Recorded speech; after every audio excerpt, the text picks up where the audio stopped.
Hi, my name is Helen Moodley. I'm president of Focus Wealth Management. We are a fee-only investment management and financial planning firm.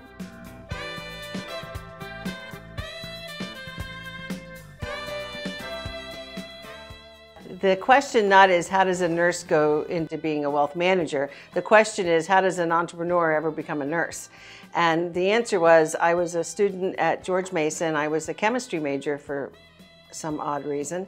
And halfway through school, I dropped out to pursue other interests.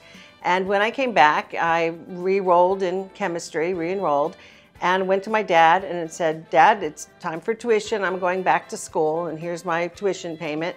And he said, "Well, that's wonderful. I wish you the best of luck. I'm not giving you another dime." So I went to the financial aid office at George Mason, and I said, "I have this problem." And the woman said, "Oh, dear. It's too bad you don't want to be a nurse. We have this Federal Nurse Training Act. It'll pay for all of your tuition. It'll pay for your living expenses. It'll give you a stipend. And if you work at a nonprofit hospital, you won't have to pay any of it back." And it took me about a second to say, did I tell you my mother was a nurse? I always wanted to be a nurse. And I became a neurosurgical nurse and worked at Georgetown. And when I was done working at Georgetown, I got a job in the investment insurance industry, because I had always wanted to do something business-like. And that was one of the options that was made available, is to go into the sales of insurance and investment products for an insurance company and a broker-dealer.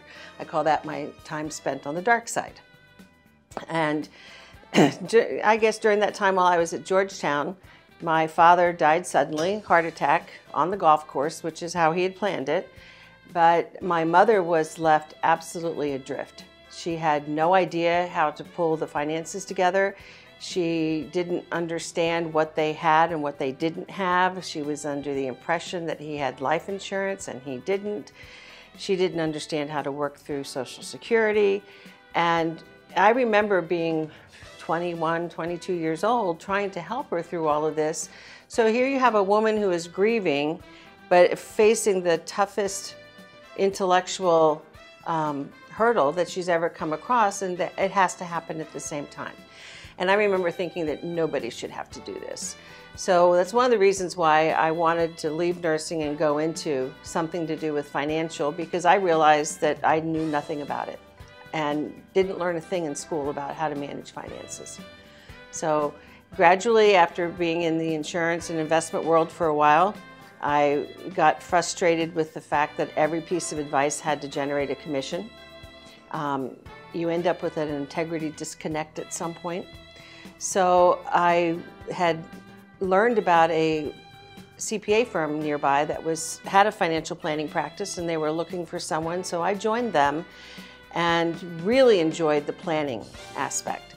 And so the founder, Sandy Atkins, and I bought the firm away from her accounting firm, and she and I became partners, and that was in 2001, and we've never looked back. Most people think of the investment world as a very competitive, dog-eat-dog, you eat what you kill. It's you or the next guy who, somebody has to lose in order for you to win. And that's how a lot of investment firms are structured, where everybody's their own silo, you pay your own expenses, you make your own money, and you really don't have much collaboration with the rest of the people that you're so-called working with.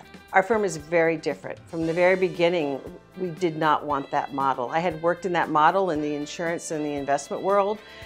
I knew how draining it was. I knew how non-productive and stressful it was. So Sandy and I created a firm where all the clients are clients of the firm. Nobody owns a client. All of the advisors work on different clients. Sandy was very good in real estate and tax, so she would work on those aspects.